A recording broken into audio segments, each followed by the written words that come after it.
Hello and welcome to Odds on La Liga Matchday 34. This weekend we could have a champions. Of course, it's going to be Barcelona, but Alvaro is even more interesting, in my opinion, the fight to avoid relegation. Especially, I wanna talk about Sevilla. They are in direct relegation spots. Another defeat with Luis García Plaza is looking dramatic at the moment for Sevilla. Well, it's looking dramatic, and the way the players reacted after losing against Osasuna was very telling. I mean, players crying, the players first of all celebrating with a lot of enthusiasm the goal of 𝗵𝗵𝗍𝗍 in the second half, because at the time it was the 1-0 for Sevilla, but then Osasuna came back, and yeah, after losing, again, many questions for Sevilla. Number one, what are we going to do with the coach, Luis García Plaza? He hasn't been there for long, but I think that within the club they are asking themselves whether this is the man that can take Sevilla out of this situation, because he hasn't improved what 𝗍𝗏𝗍𝗍 did. Number two, how do we leave the relegation spots, considering that all the teams around Sevilla, behind but on top of Sevilla, are getting a lot of points now. In fact, the likes of Elche, the likes of I would say Alavés, teams like that, they are getting a lot of points, and Sevilla is not at that level right now. And then, more importantly, which Sevilla players are capable of turning up right now? The situation is very dramatic, and if Sevilla goes down to the second division, they will have to do a lot of adjustments, financial cuts, and they got a very ambitious project, maybe not in the first team exactly, but the rest of the academy, because I've been there. It's a very ambitious academy, and rightly so, because Sevilla is a big team, and cuts will be everywhere, and it will be tragical for them. So I'm following that very closely, and I really hope that Sevilla doesn't go down, because I want the best Spanish teams to be in the top flight. But we have seen this happening in the past. We have seen Atlético going down, Sevilla going down, Betis going down. Valencia 40 plus years ago went down as well. Is not impossible, can happen, so be very careful. Now it's a real risk indeed, and they have a key game the following Monday, or the next Monday, against Real Sociedad at home. Let's analyze everything that we have this week in La Liga. So guys, let me know what you think in the comments. As always, we read your comments, we read your tips, and now let's go on with the show.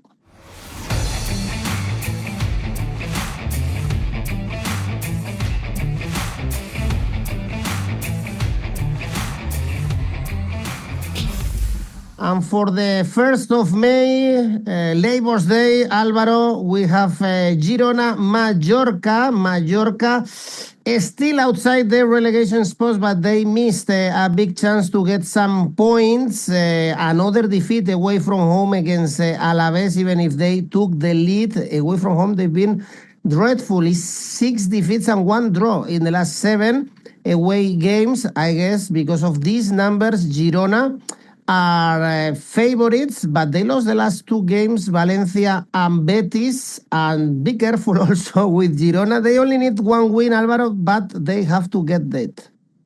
Yeah, the problem with Girona is that they thought that they were out, and now they are back in again in the relegation battle. And that mentally has to be difficult to deal with, because you go through many ups and downs during the season, right?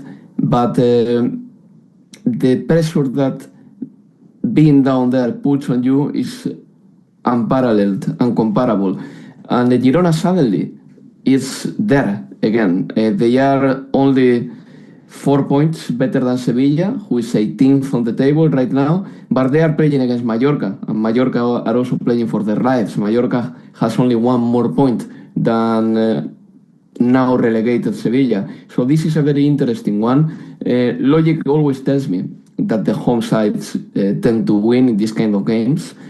This has been vaguely my approach this season. I really back the home sides normally, but coming into this game is difficult to predict, because I can imagine that Mallorca will defend a lot and try to get at least 1 point in this game. A Mallorca team that has good players as well. We talk about 𝗵𝗵𝗍𝗍𝗍, but Virgili, what can you tell me about that? His goal against Alavés was fantastic, and he's one of these Spanish wingers, a new brand of Spanish wingers that are very good, and I think that eventually they may even play for the Spanish national side, like the likes of Víctor Muñoz, for example. But yeah, Girona has suffered 2 straight losses. I think Mallorca can do maybe with a point, even though they will try to get 3. And Girona's run is bad, 1 point out of the last 9. I think that nerves will define this game, and I'm gonna go for a draw at 30 minutes, 173. This game will be cooked slowly, and both teams will try to see each other, what are you up to today, and then react according to that. Draw at 30 minutes, 173. Games on Saturday, we have Villarreal, Levante. Levante with great numbers, with the new manager still hoping for avoiding relegation. They are alive and they have to get points against Villarreal. Villarreal, Alvaro, we've been saying this, I think, the whole season, but they are going to play Champions League. It was even positive last week with their win against Celta, and also Betis couldn't get the 3 points. And now I read that looks like 𝐿𝐭𝐵 is going to be Villarreal's manager next season, right now in Rayo Vallecano, remember? Yeah, I don't know what has happened for 𝐿𝐭𝐵 to sound like a more attractive prospect than Marcelino. I suppose that after seeing a manager for a couple of decades in the same league, you end up taking that person as granted. But the job of Marcelino at Villarreal has been really good, and we cannot forget that. But yeah, yesterday I couldn't watch Villarreal for various reasons as well. I was also preparing this show, by the way. So I was listening to that game in the radio, and I could feel that there was a little bit of negativity among Villarreal reporters and the commentators about the season. Because the team hasn't played too well. The team has been slightly boring, defensive, and there is something about Villarreal that has to be said. They switched the style dramatically over the last 4 years. When Villarreal reached the Champions League semi-finals, I believe that in 2022, they were all about possession, slowing down the tempo, and letting Parejo and players with a lot of technique play the ball, manipulate it, and win the games like this. Right now, Villarreal under Marcelino is a very physical side, rather defensive, and I would say that when a player has a little bit of technique or more technique than the rest, automatically stands out. I'm talking about Gerard Moreno, who, by the way, is having a great ending of the season, and for me, he is the middle-class Antoine Griezmann, in a way. He is the player who can actually play as a number 10 or a number 8 for Villarreal, and he does that role superbly. I think Villarreal will qualify for the Champions League, and at home they've been very good. And Levante, yes, they are in a good run, and this game is not easy for Villarreal, in my opinion, because Levante is on the rise. But this season, I back Villarreal at home, and normally I got my money for that. So I'm going to go for Villarreal to win 177. In fact, an Asian handicap -1 for Villarreal, 223 is nice too, because if they win by 1 goal, you don't get any money, but you don't lose any money. But if they win by 2 goals, you get 223. Since Villarreal this season hasn't been like extremely scoring, I prefer to go for Villarreal to win. But an Asian handicap -1 for Villarreal is not a bad one. It's not a bad one because if they win, you don't lose money, and that's really nice too. The smart bet is going for Villarreal full time. They've been beating the lesser teams this season, basically all of them.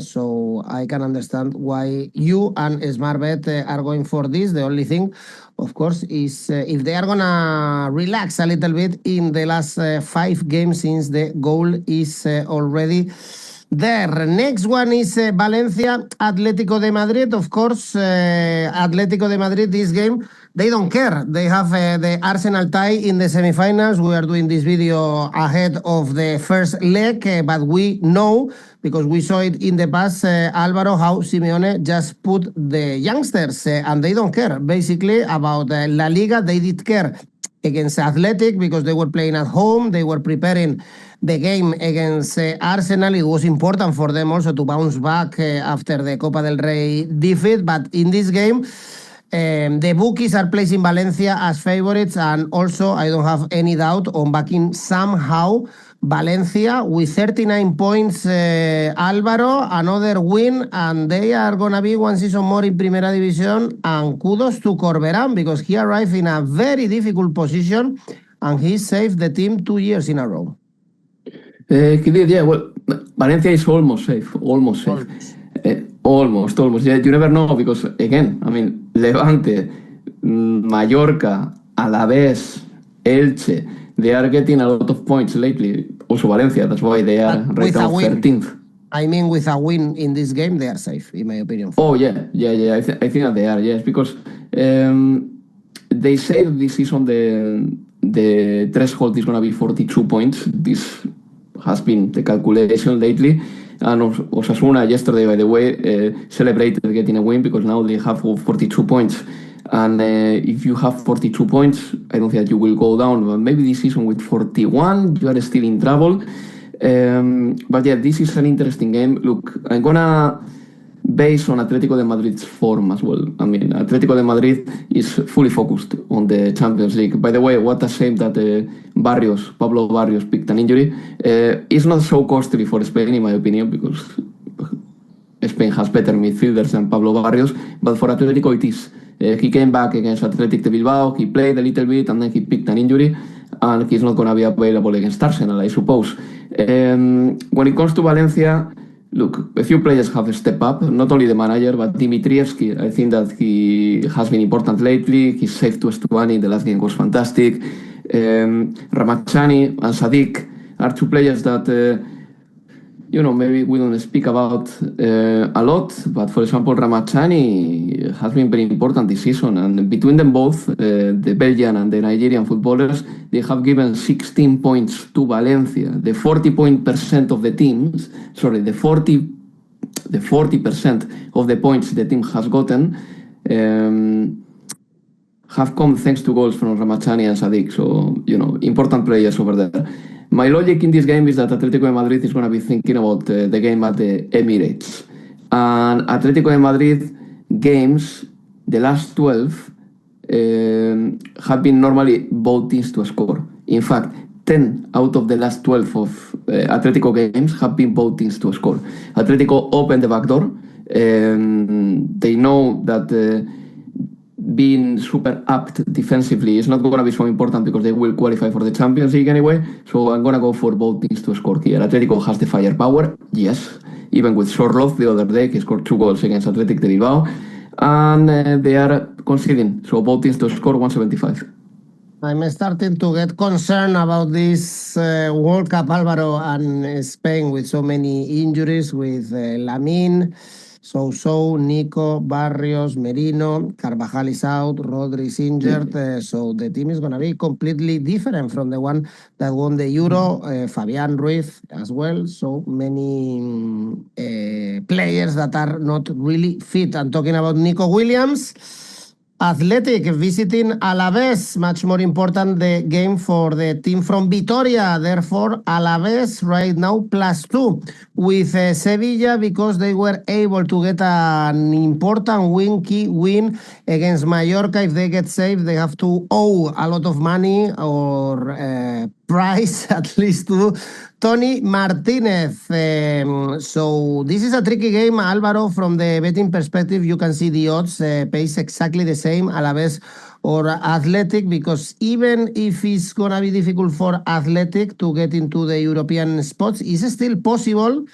And I guess also they want to finish the season on a hype after, the last 5 games with Valverde in charge. Yeah, but at the same time, I don't know, maybe this is the kind of game in which the need of Alavés has a bigger impact than the dream of Athletic de Bilbao of reaching European spots. This is a possibility too. This is the kind of game in which naturally I set my eyes on the draw, which is 355. The first half draw is 210, which is interesting. And the Asian handicap plus 0.25 for Alavés is my favorite conservative bet here. So if Alavés draws this game, you get half a win, but if they win the game, you win your full stake. That pays 166. But yeah, Alavés is a little bit on the rise.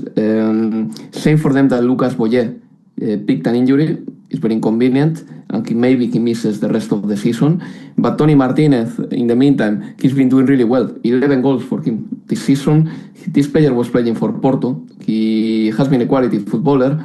Maybe he wasn't a star for Porto, but the fact that he was there tells you that at least there is something about him. And he is taking the team out from relegation quite well, actually. 11 goals for a player like him is a very good tally. Alavés right now is 2 points over relegation, and this is an opportunity for them. So I'm going to go for a first half draw. I like it, yes. Otherwise, as an Asian handicap plus 0.25 for Alavés in the full time. That would be my bet. And on Athletic de Bilbao, very quickly, little by little recovering players. I think that against Atlético de Madrid deserve a little bit better. And hopefully the next season they will have a full squad, because the problem this season has been the injuries. I don't think that Athletic has been able to field their preferred lineup this season. For one reason or another, it all started very badly already with Sancet picking an injury in a friendly against Liverpool in summer. And since then, many players have gone through the doctor or the stretch because, physically Athletic de Bilbao hasn't been good this season.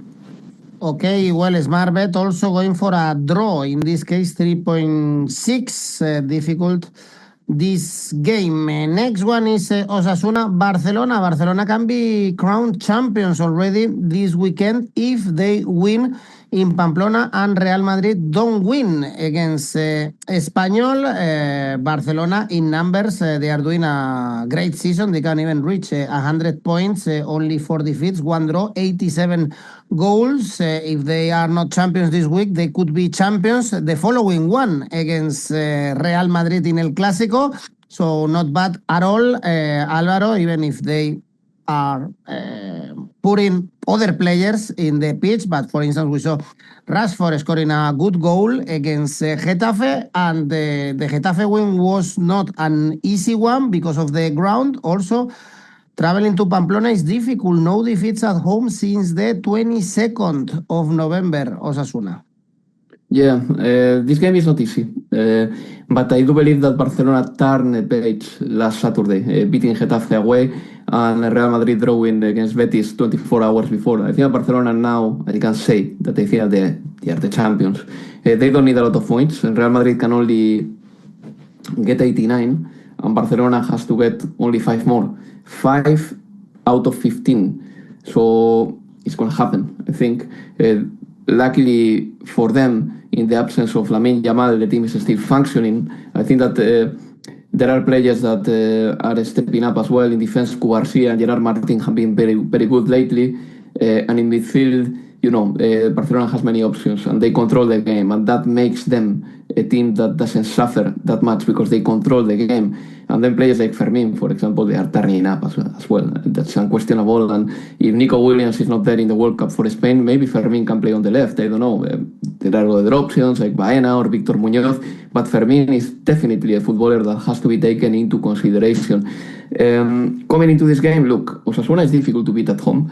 Osasuna got the 3 points the other day in the 100th minute or in the millionth minute of the game against Sevilla. And Alessio Lisi said that now it's time to step on the accelerator. He meant that it's time to go for Europe. But Barcelona has been very reliable this season. I think that they got 21 wins in the last 23 La Liga games, which is incredible. It's very difficult to follow or to chase a team who is winning games after games after games after games. So I'm going to go for an Asian handicap minus 0.25 for Barcelona in the first half. I think that they can win the first half. I think that they can make it. That pays 170. Otherwise, the individual market, there is one that I really like. I talked about Fermín before. Fermín to score 340. I mean, he's in scoring form. Rafinha is not there. Fermín is playing in his position. And he's taking a lot of scoring responsibilities too, because Lamine Yamal is not there either. So Fermín to score 340 is something that I would consider, definitely. Otherwise, Barcelona to get something in the first half. Asian handicap minus 0.25 in the first half, 170. All right, I was checking also smart bet in this game, and they say our AI first half draw is the option 2.6. If you go for full-time draw is 4.4. For Sunday, we have 4 games. Celta Vigo, Elche. Here, the bookies place Celta very favorite, but Alvaro, I wouldn't touch these odds. Celta are falling and falling in the table after the knockout in the Europa League. They are not bouncing back. Also, in La Liga, lost to Villarreal and Barcelona. It's true that these are 2 difficult games, but also against Alavés, for instance, when they played in Balaidos, they lost now their European spot, and Elche is the opposite. 3 consecutive wins, first time this season, to be 4 points away from relegation. So also, I wouldn't be surprised if they catch a point, at least in Balaidos. No, me neither. Me neither. Elche is doing very well, by the way. I'm gonna back them with an Asian handicap plus 0.75, meaning that if they lose by 1 goal, you can still get half your money. Why? Because Elche has recorded 3 straight wins against Oviedo. They got their first win away of the season, by the way, because away from home, Elche has been really poor. Before beating Oviedo, they have 4 out of 45 points away, which is nothing. Now they got 7. It's slightly better. But Elche comes at the back of wins, 3 straight wins. Sarabia is super happy about that, obviously. Elche is now 4 points away from relegation. Not that they are safe, but they are heading in the right direction.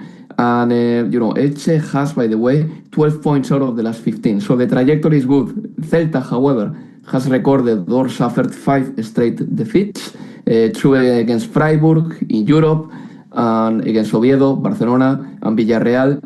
So Celta is not enjoying a good moment. That's why I'm going to back Elche with a massive, big handicap, as I said before, the plus 0.75. I think that is interesting too, just to explain exactly what's going to happen or what could happen. If Elche wins, you win. If they draw, you win as well, and they lose by 1, you only suffer half a loss, and I think that is good enough.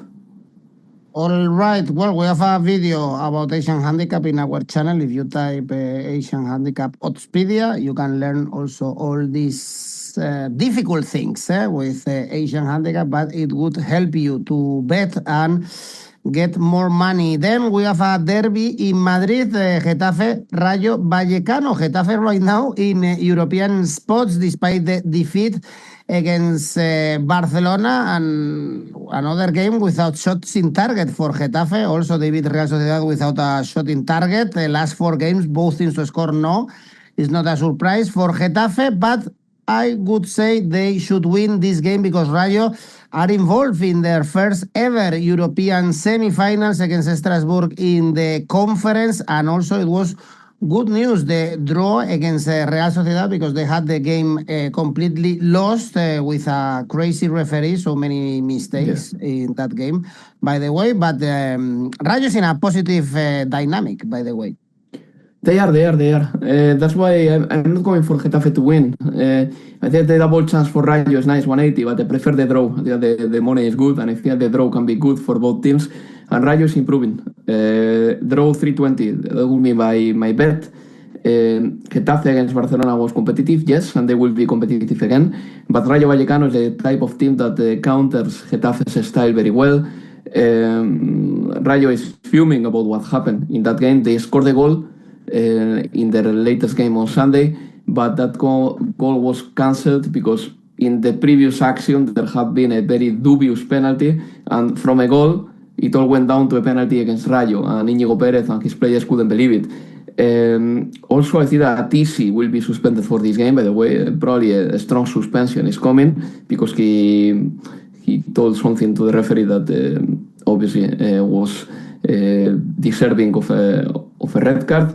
And draw here 320 would be my bet. Otherwise, I wouldn't put all my money here because I think Rayo Vallecano will be thinking about Europe too, and I think the money, or there are better bets or safer bets somewhere else. Let's try to find them. Then, Betis, Oviedo going to Segunda División. We'll be saying this for months and months, but well, the defeat against Elche, I would say, is final. So the bookies place Betis as a favorite. Still good odds, actually, 1.68. They were, well, lucky, or at least they got a point against Real Madrid in the very last minute of the game, because they were also in a bad dynamic. But well, if they win this game, Alvaro, the fifth spot is going to be theirs. That's the thing, that it's very easy to qualify for Europe this season, really. I mean, look at this. Atletico is in a rather bad run, and during this time, they have put distance with Betis. Betis is on an average run, and during this time, and especially last weekend, they managed to put distance on Getafe. And Getafe, who is sixth, could still go down mathematically, and we are almost in May. So that tells you how La Liga is right now. And in this game, I think that Betis has a good opportunity just to confirm that they will be in Europe for another season. Now they are extremely dependent on Atlético de Madrid and Rayo Vallecano to do the job in Europe and to improve what the German clubs are doing for the fifth spot to grant access to the Champions League the next season. Something that Betis cannot control anymore. Before they could control their destiny because they were in the Europa League, but they are not now. But coming into this game, yes. If I said in Getafe Rayo Vallecano that, I backed a draw in that game, here I am more confident about the home side, about Betis, and Betis to win will be my bet, 166. And in the same way that I recommended everyone to consider handicapping with a -1 Villarreal, I'm going to say the same thing about Betis. Handicap Betis with a -1, and if they win by 1 goal, you just don't lose any money, you get your money back and that's it. But if they win by 2 to a team like Oviedo, which is a possibility, you get 218. So go for it. Betis to win at home, definitely. Yep, good odds. Then we have Espanyol Real Madrid, another game in this disgraceful season for Real Madrid. Another time that they couldn't beat a team like Betis. The month of April has been awful for Real Madrid. Only one win, all the issues with the manager. Now the conversation is who is going to be the next manager. We have Mourinho even in the list, Scaloni, Deschamps, Pochettino. These are the names that are more powerful. Alvaro, you will tell me who would be your favorite. For this game, I don't know what to think, because Espanyol are in awful form. They haven't won in 2026 and they are in big trouble. They are now very close to relegation spots. And Real Madrid, to be honest, Alvaro, they don't want to play. The players are just completely disconnected. Some of them thinking in the World Cup, some of them they don't want to play. The manager, I think, is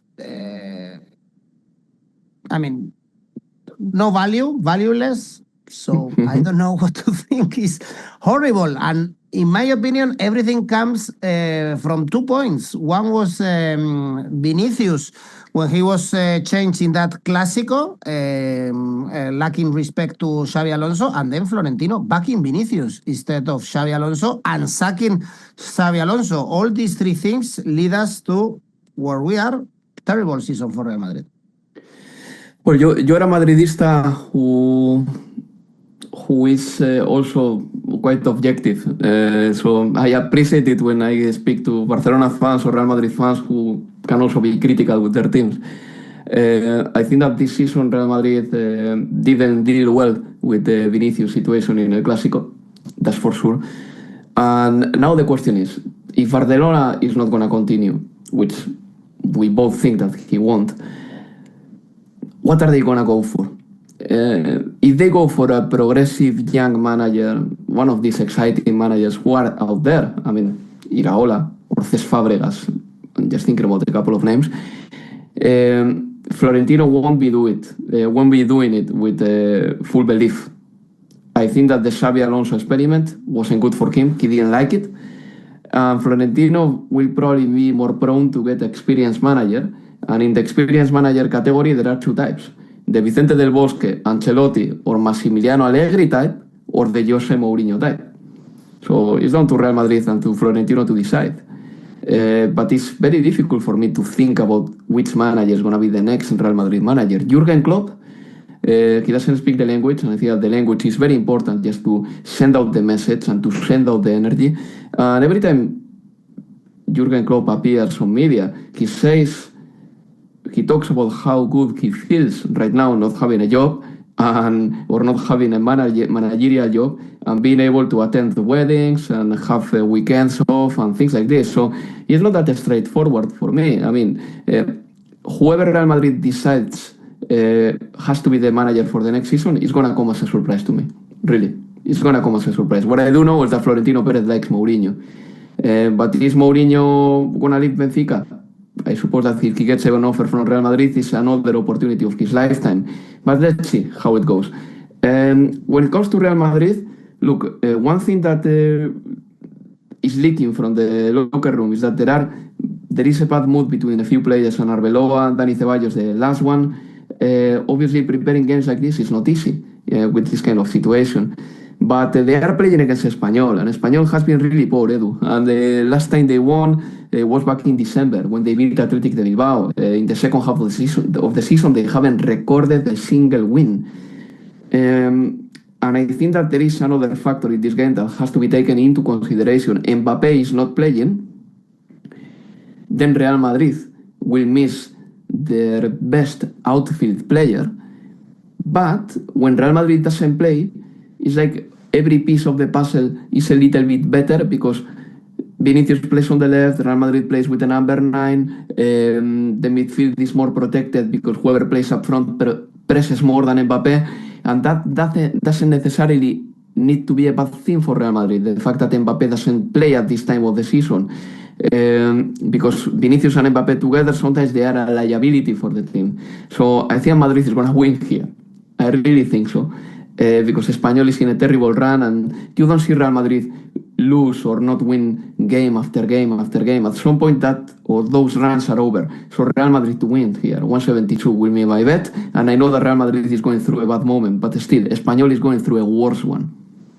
Terrible game, this one, and well, as I said, Barcelona could be crowned champions either here or the following week. We have El Clásico, and for Monday, we have a crucial game, Sevilla Real Sociedad, the team that we spoke at the beginning in relegation spots. They are going to start this match day 34 in relegation spots, and who knows the distance at kickoff, because this is on Monday. Luis García Plaza was asked about being sacked before the game against Osasuna. He was shocked. He didn't understand anything, but now, with 3 defeats against Osasuna, Oviedo, and Levante, even his position looks really bad. There are no leaders in this team, and I wouldn't be surprised at this stage if they go to Segunda División. And this game is very tricky because we saw Real Sociedad competing against Getafe, even if they were hungover, competing against Rayo Vallecano. They should have won that game. They were 3-1 up in the 85th minute. So I don't think they are going on holidays to Seville on Monday, Alvaro. No, me neither, but this game is very tricky for me. It's really, really difficult for all the factors you have explained. There is a football factor, obviously. Real Sociedad is playing good football, and Real Sociedad is one of the positive news of the season under Pellegrino Matarazzo, but there is a strong emotional factor. And for me, it's difficult to see how Sevilla is going to react to playing in front of their fans with a manager who is under heavy questioning already after a month in charge, and with a group of players that are not particularly leaders. I would say that this is one of the big problems of Sevilla. So there is an emotional factor, there is a footballing factor. This is the kind of game in which I wouldn't put my money anywhere right now, because also Real Sociedad has to be said again. They know that they will play in Europe the next season. Maybe they can try to get to the 5th spot and hope that gives an access to the Champions League. But Real Sociedad is already playing the Europa League the next season, something that didn't expect 4 months ago. What it is true is that there is something that is happening with Real Sociedad. Mikel Oyarzabal. In the last 11 games, he has scored 8 goals for club and country. That's a very good tally. He has scored 14 goals in La Liga. He is in a good run. We can say that. He's becoming the leader of the team. Well, he was always the leader of the team, but he's showing that he's the leader of the team. Against Rayo Vallecano, he scored a couple of goals too. So I'm going to go for Mikel Oyarzabal to score. Edu, that's going to be my only bet for this game. I repeat, 8 goals in the last 11 games for club and country. Oyarzabal to score 266. Well, this is it, guys. 5 games to go in La Liga. And remember that we have our tipster competitions going on now that May is starting. You have another chance to participate in the month of May. And also check out Rivals, where you can create your own tipster competition. Your safe bet, Alvaro, is? Draw no bet for Barcelona, 130. And your ACCA? Villarreal to win and Betis to win. All together 293. But if you handicap them both with a -1, you will get 486. Something that I could recommend as well. Thank you, Alvaro. See you soon. Bye-bye. Thank you. Bye-bye.